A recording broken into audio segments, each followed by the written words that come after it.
You know that feeling when you're listening to a native English speaker and you feel totally lost, even though you know every single word they just said? Well, the problem might not be the words themselves, but how they're put together. We're going to dive into one of the biggest secrets to sounding fluent in English. Okay, take a look at this sentence. It's something you'd hear all the time. We get put, we get up, and we get with. But all three together? What does it mean to put up with something? I mean, you can't literally put behavior on a shelf. This is where English gets a little tricky and, honestly, a lot more interesting. So what is actually going on here? How do these really simple words team up to mean something completely different? That's the puzzle we're going to solve together today. And trust me, once you see the pattern, you are going to start noticing it everywhere. And the answer to our puzzle has a name: phrasal verbs. Now, I know it might sound like some scary, complicated grammar term, but think of it more like a secret code. A code that once you crack it, unlocks a whole new level of understanding English conversations. So what exactly is a phrasal verb? It's basically a team-up. You take a normal verb, like find or turn, and you add a small word, a particle, like out or down. And just like that, a totally new meaning is born. This stuff is the real heart of informal, everyday English. Now, this is where it gets really cool. This table kind of reveals the secret, doesn't it? A lot of these phrasal verbs are just casual, conversational ways of saying something you could say with a single, more formal word. So instead of saying discover, we say find out. Instead of refuse, we say turn down. Same idea, just way more natural sounding. All right, so you get what they are, but here comes the next challenge. A single phrasal verb can have two completely different personalities. It can be super straightforward, or it can be a bit of a riddle. First, let's talk about the easy ones. Some phrasal verbs have a literal meaning. The words mean, well, exactly what they say. If I say, she walked across the street, you can picture it perfectly in your head, right? She is literally walking from one side to the other. No hidden meaning, no secret code there. And this slide just shows that difference so perfectly. On the left, walked across is literal, easy. But now, look at the right. I came across Sarah. You didn't physically walk over her, right? Of course not. Here, come across has a figurative or idiomatic meaning. It means you met her by chance. It's the same little word, across, but the meaning is worlds apart.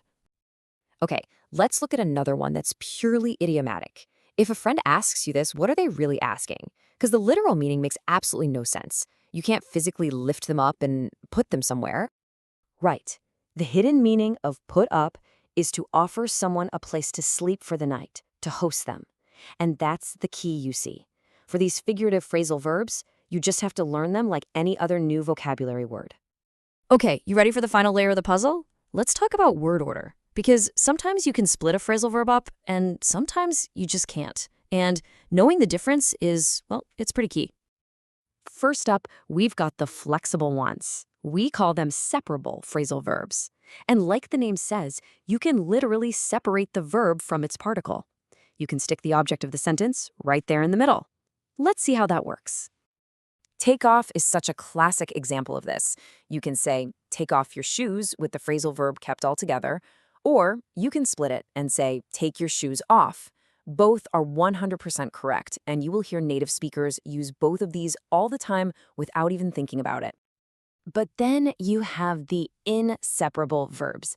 And you can think of these guys as a team that has to stick together no matter what. You cannot put anything in between them, ever. A perfect example here is look for. You'd say, I'm looking for my book. The verb look and the particle for are joined at the hip. And it sounds completely natural, right? But now if you tried to separate that one, you'd get, I'm looking my book for. Ugh, you can just hear that it's wrong, can't you? It just sounds clunky and weird. So for inseparable verbs like look for, those words have got to stay side by side. So, okay, we've decoded the meaning, we figured out the word order puzzle. But why does any of this really matter? Well, this last part is all about how mastering this secret code is truly your key to sounding fluent.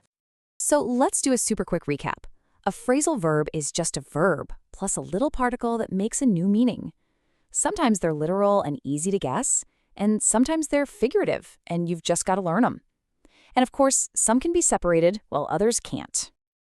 And here it is. This is the real takeaway. Phrasal verbs aren't just some boring grammar rule you have to memorize. They are the absolute backbone of spoken English. When you start using them and using them correctly, you don't just understand more, you start to sound more natural, more relaxed, more fluent. So, I'm going to leave you with a little challenge. As you go about your day today, listening to music, watching a show, talking to people, just listen for them. Try to figure them out. How many can you catch? You might be shocked to find out this secret code was hiding in plain sight all along.